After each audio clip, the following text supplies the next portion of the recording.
Jovens, eu sou o Marcelão e esse é o Jogos e Algo Mais. Hoje vamos falar de Stay Away, um jogo de dedução ambientado no universo aí Lovecraftiano, né? No jogo, os jogadores são uma equipe que vai tentar resgatar uma equipe de pesquisadores que, quando chegam ao seu destino, de repente eles percebem que uma das pessoas está infectada. Uma das pessoas não é mais humano, uma das pessoas é a coisa, né? Obviamente que as cartas são distribuídas e ninguém sabe quem é a coisa, né? A menos a pessoa que sabe, que recebeu a carta, né? Existem cartas de infectado, existem cartas de pânico. As cartas de pânico estão embaralhadas aqui e automaticamente, quando o jogador compra uma carta de pânico, essa carta é jogada imediatamente e faz o efeito da carta, né? Acontecem coisas e reviravoltas fantásticas. As cartas de infectado, elas não servem para os humanos. Se você é humano e compra uma carta de infectado, você não está infectado. Você só vai ser infectado se a coisa tiver lhe infectado. Os humanos não podem passar essa carta entre si, e se por acaso você receber uma carta de infectado, significa que você foi infectado e você sabe exatamente quem é a coisa. A partir de agora, você não é mais humano e você precisa aí ajudar a coisa, vamos dizer assim. O jogo tem dois finais básicos, né? Ou a coisa conseguiu infectar todos os humanos, ou os humanos conseguiram, de alguma maneira, matar a coisa. As vitórias são compartilhadas. Então, por exemplo, se a coisa conseguiu infectar todos, mas morreram alguns humanos no caminho, que azar, hein? Ganha a coisa e os infectados. A coisa só ganha sozinha se ela conseguir infectar todo mundo e não morrer ninguém, né? A mecânica é bastante simples. O jogador, na sua vez, compra uma carta. Nesse momento, ele tem aí, cada jogador recebe 4 cartas, né? Então o jogador pode jogar uma carta na mão. Então aqui essa carta é sedução, por exemplo. Troca uma carta com qualquer jogador, sua escolha, que não está em quarentena. Então ele pode fazer isso agora, né? Com qualquer jogador. Pode jogar a carta e faz o efeito da carta. Ou ele pega a carta e descarta ela fechada, né? Ninguém sabe o que ele descartou aqui. Se ele tiver uma carta de infectado, ele pode jogar uma carta de infectado. Se for um humano que tem uma carta de infectado e não foi infectado, ele pode manter a carta na mão, desde que não acumule as 4, né? Porque ele não pode, se ele tiver as 4, ele vai ter que se declarar, aí morreu, né? Vamos dizer assim. E aí o jogador troca a carta com o sentido da seta, diz que vai para cá. Então ele vai entregar uma carta e pegar uma carta daqui, né? Pronto. Acabou. Só isso. Os jogadores vão fazer essa mesma interação ao longo de algumas rodadas, né?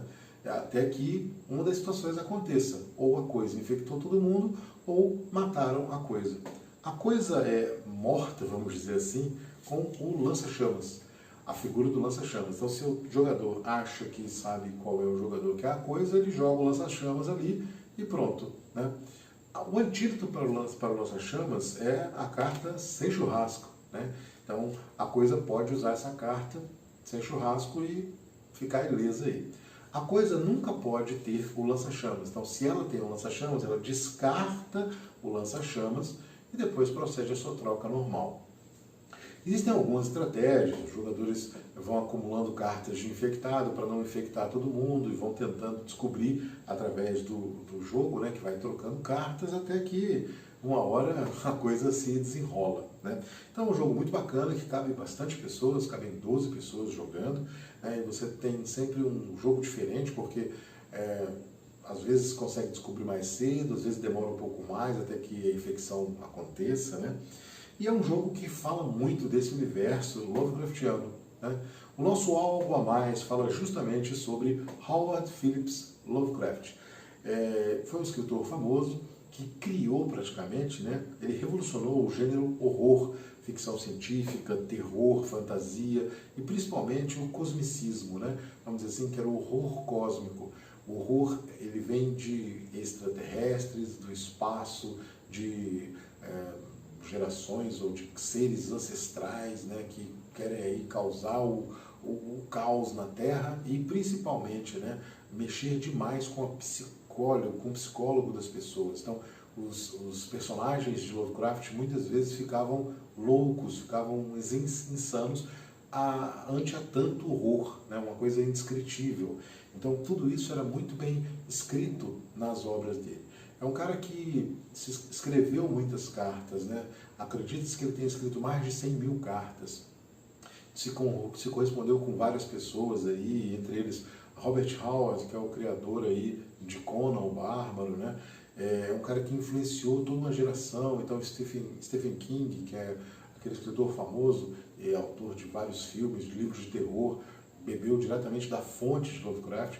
E é um escritor polêmico, né? Então tem várias coisas negativas também associadas a ele, que nós vamos falar na nossa live de amanhã, né? Vamos falar um pouco de quem era o Lovecraft e de como ele tem essa influência diferenciada aí na literatura e principalmente nessas coisas, né? Então, essa obra é uma obra que você tem uma criatura que você não conhece, mas que causa um horror terrível, que consegue infectar e controlar aí as pessoas, né?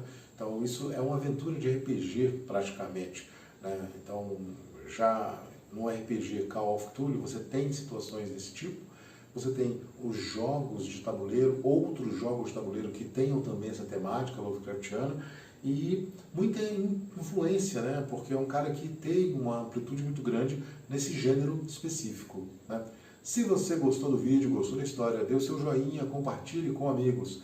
Amanhã, às 22 horas, teremos a nossa live, onde vamos falar um pouco mais de Lovecraft, das obras dele e de todas as polêmicas que envolvem esse grande escritor do século XX, que tem muita coisa negativa também, não é só coisa boa, mas que traduz todo um gênero. Não dá para você falar em horror cósmico sem citar Lovecraft, né? Sugestões e comentários são sempre bem-vindos. Até a próxima.